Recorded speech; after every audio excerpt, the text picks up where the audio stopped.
Saya nggak pernah percaya kalau kita menggali kebutuhan yang benar akan di ghosting sih.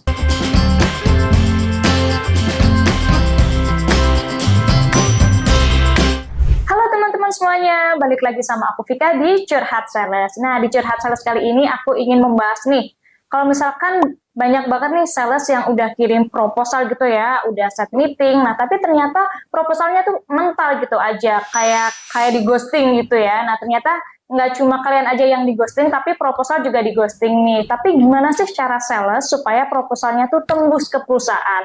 Nah, penasaran kan? Yuk kita langsung aja tanya ke Coach Antonius Arif. Halo Coach. Halo. Nah, aku mau curhat nih Coach. Kalau misalkan kita sebagai sales nih Coach ya, kita udah menggali kebutuhan, kita udah meeting nih Coach, kita udah meeting, terus kita juga udah mengirimkan proposal gitu ya Coach ya. Nah, tapi tuh ternyata kita cuma sebagai pembanding nih Coach. Nah, supaya proposalnya itu tembus ke perusahaannya gitu Coach, itu caranya gimana nih? Yang pertama, saya nggak pernah percaya kalau kita menggali kebutuhan yang benar akan di ghosting sih. Gitu ya Coach ya. Saya nggak pernah percaya. Kenapa kamu punya pemikiran bahwa kalau menggali kebutuhan yang sudah benar pasti bakal di ghosting? Atau cuma pembanding? Atau mungkin berarti kita kurang cari karena pada dasarnya setiap orang yang melakukan pembanding biasanya tidak pernah mau digali kebutuhan. Betul sih Coach, iya betul Coach. Kalau pertanyaannya adalah orang yang nggak mau digali kebutuhan, udah kita kirimin proposal ditolak, saya berani menjamin kasus itu ada. Tapi kalau misalkan orangnya belum pernah, orangnya mengghosting, biasanya orang yang mengghosting atau membandingkan tidak pernah mau digali. Saya kasih contoh sederhana. Ini fact ya, data ya. Jadi misalkan ada project, mendadak kontak ke kita. Orang itu bilang mendadak ada unwissing project. Kemudian setelah unwissing, dia cuma memberitahu singkat. Dan ternyata setelah proposalnya udah kita buat, kemudian kita kirim, ternyata jawaban proposalnya tidak sesuai dengan yang ditanyakan. Jadi yang dikasih tahu sama dia. Waktu kita gali informasi, dia memberitahunya sekadarnya, yang tidak mau kasih tahu lebih dalam. Pada saat proposal ditunjukkan, ternyata dia memberitahu sesuatu yang dimana tidak pernah disebut. Tidak pernah disebut. Nah, buat kita kan aneh. Iya, betul Coach. Kok bisa ada proposal yang tidak pernah disebut permintaannya, kenapa itu jadi muncul di pada saat akhir? Berarti ini kita jadi pembanding. Cuma pengen tahu harganya aja gitu ya? Betul. Bukan mau tahu harga juga, bukan. Karena peraturan perusahaan itu permainannya adalah minimal 3 orang.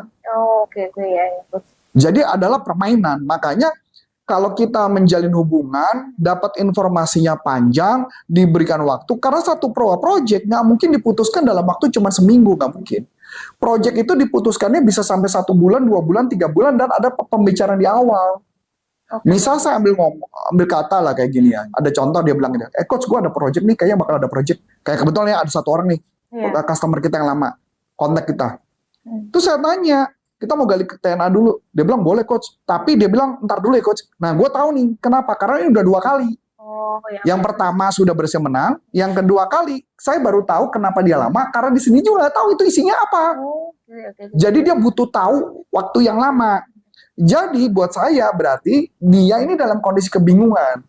Jadi biarkan saya berikan waktu dulu untuk dia mau bikin project dan kita pelan-pelan mainnya. Nah itulah project yang benar cara main projectnya. Jadi kalau customer ghosting atau cuma sebagai pembanding itu menunjukkan bahwa kita dari awal tidak meng-create project-nya. Kita tidak mencari project-nya. Jadi kalau kita yang mencari project-nya, kita yang create project-nya, kita udah ngasih tahu kelebihan produk kita, jasa kita kepada perusahaan itu, maka dia akan otomatis tidak akan ghosting. Dan itu juga keahlian kita dalam menggali kebutuhan. Betul. Gitu ya, kayak contoh nih, kalau masih ingat lagi ya, ingat nih contoh. Beberapa waktu yang lalu ada permintaan pelatihan. Permintaan pelatihan tertentu. Saya nggak bisa ngomong nih, kalau ngomong nggak enak nanti. Permintaan pelatihan tertentu. Ketika dia ngomong pelatihannya A, saya sudah tahu karena sebelumnya memang sudah ada meeting dengan saya. Sudah ada meeting sebelum proyek itu mau dijalankan. Jadi udah ada meeting. Bahkan saya sudah sempat meeting 2 kali. Sampai ketika saya presentasikan meetingnya, saya ngomong B, presentasi, dan dia suka. Nah, ketika ada project itu A, kebetulan saya lagi ngajar di tempat lain. Ya. Begitu munculnya A, saya bilang ke tim saya, enggak, bukan itu yang dia minta. Dia mintanya B. Kenapa kau mintanya A? Enggak, karena permintaannya adalah B, mintanya A. Saya bilang enggak, coba berikan saya waktu. Biar saya yang telepon ke customer-nya dulu. Saya telepon ke customer-nya, saya tanya, Bu, Pak, ini proyek yang Ibu waktu itu atau Bapak yang minta yang B. Iya, yang B. Oh, berarti yang itu betul? Iya, B. Oh, ya udah, baru saya buat. Tapi akhirnya lucu. Jadi apa yang didapat informasi dari tim saya pada saat unwissing tidak sesuai dengan yang saya dapat dari sebelum sebelum meetingnya. Yang menang siapa? Ya saya. Kenapa? Karena saya sudah tahu dari create to project-nya. Jadi ketika kita mau melakukan sesuatu, tugas kita meng-create project-nya, jangan pada saat menjelang unwissing. Kalau udah unwissing udah telat.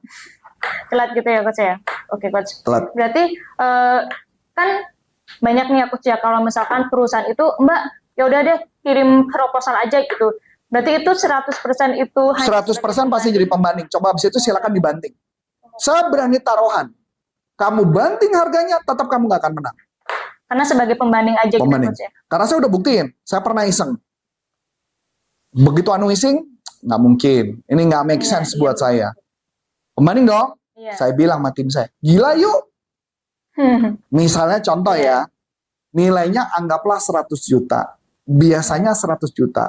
Saya tahu yang menang angkanya bakal berapa angkanya. Iya. Saya udah bisa nebak dong. Taunya dari mana, Coach? Kan mau pengalaman. Oh ya, siap. Kalau pengalaman udah bisa nebak dong. Iya, betul. Saya nekat. Kita tembak yuk harganya berapa? Kita bikin 50 juta. Sinting aja saya lagi wait sim. Anggaplah gitu ya. Iya. 50. Tahu apa yang terjadi? Meeting. Begitu 50 kaget mereka. Loh kok bisa? Iya, Coach ya. Sedangkan kami biasa perusahaan itu angkanya sekian. Kenapa bisa serendah itu? Ditelepon. Waktu meeting gimana tuh, Coach? Tahu nggak dia bilang? Apa, Coach? Pemenang bukan karena yang murah. Oh.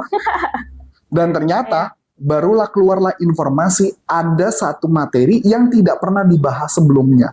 Totonya baru muncul setelah Meeting, mau ya. negosiasi. Berarti ini permainan dong. Iya, betul, Coach. Oke, Coach. Jadi mau nangkap ya? Nangkep, Coach. Berarti kalau misalkan supaya tembus ke perusahaannya itu, berarti tadi kan yang pertama harus menggali kebutuhan juga ya, Coach, Lebih ya? tepatnya ngejalin hubungan lagi sih. Yang penting ngejalin hubungan dulu. Apa problemnya, apa masalahnya, kita jalin hubungan. Ya saya mengatakan gini ya, kalau boleh jujur ya, kadang-kadang bukan merasa nggak capek, kadang-kadang juga capek gitu ya. Misalnya contoh customer A, yang sebelumnya sama si A. Iya. Terus kemudian customernya ganti orangnya jadi si B. Kita kan deketin lagi nol lagi. Iya, Ya tapi mau nggak mau harus melakukan itu. dari nol lagi gitu ya. Dari nol lagi.